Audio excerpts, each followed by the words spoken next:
Come, let us spill this already spilled juice and get into some reality TV news. Now, these are the videos that I made on TikTok regarding Izingani Zestembu. Tell me, what are your views? What are your opinions? Ezinye, I'm little bit behind, but you can never be too late for Umkosinyana. So please do like, share, and subscribe, and add your opinion while you edit. Bazalwane, today awukhonahali kana shem awukhonahali mara ke bone gore no ne ke nyako gore ke ska tlola letsatsi la ka jeno ke sa bolela taba e because ke sa le shocked.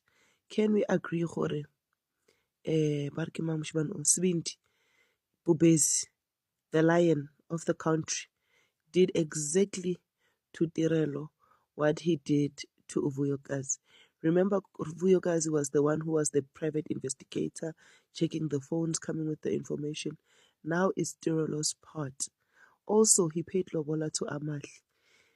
And he's saying they must not discuss who's the first wife as yet and stuff. And my question is, if that is the first person that they paid Lobola for, whether they like it or not, she is the first wife. And at this point, whether Utirelo comes with a life and tells us Uguti what we're seeing is not how it seems like. Fact is,